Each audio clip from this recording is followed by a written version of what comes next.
I have a doubt. How will be able to know that this is masculine or this is feminine in French? Will there be any kind of clue to know that? Yes, yes. See, there are patterns.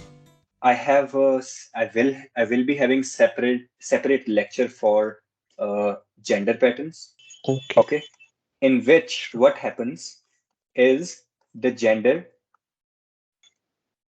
basically le and la, because those are genders, right? Le is always used with the plurals, so we always know whenever the noun is plural, we always use le. So we don't include this because we always have a clue for le. But for le and la, Mm. there are some groups of the nouns or some patterns which are made, which gives you an idea if it's masculine or feminine.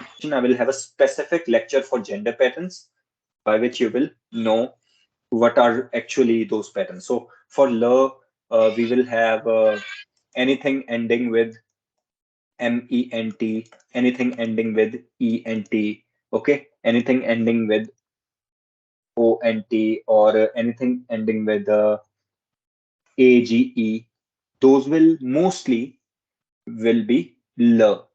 Again, see, exceptions are always there. It's just like chemistry.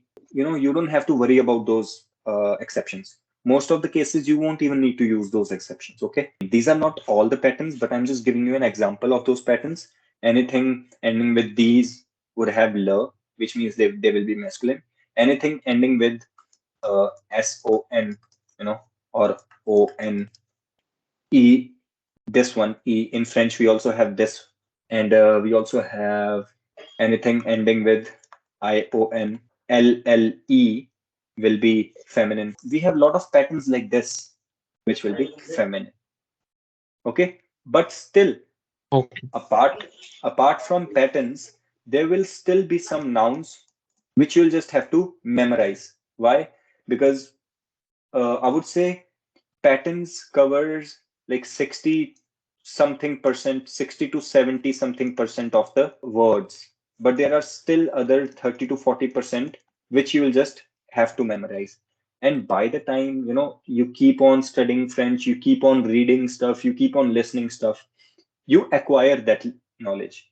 Okay, you don't have to sit one day or sit and make the whole list of the genders of all the 2000, 3000 nouns and memorize it. Okay, that comes as a snowball effect while you learn French. To For sure, while you learn vocabulary, I always recommend you to learn the vocabulary with its definite articles. Like, when you're learning the maison is called house, you should not only remember maison, but you should also remember that it starts with la.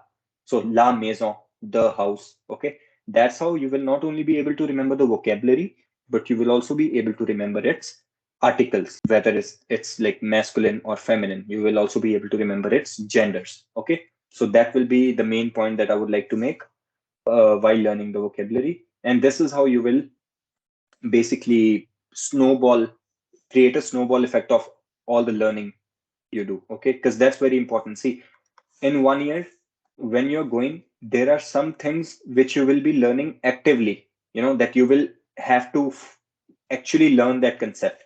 But there will be some things which you will learn passively. Okay. For me, genders and vocabulary, genders, some patterns of sentences, some different ways how to say different things, those things comes passively. What do you learn actively? Those are like all the grammatical rules, grammatical patterns, and all the main vocabulary, like house vocabulary, days of the week, and things like that. If you understand what I'm trying to make a point over here, you'll be able to get that idea what I mean about. But mainly, what I want to say is while you'll be learning French, it's not only that you have to actively focus on learning each and everything, but while you read, while you listen to different things, there is other content as well, which you would have never seen, which will automatically get into your mind while you are learning something.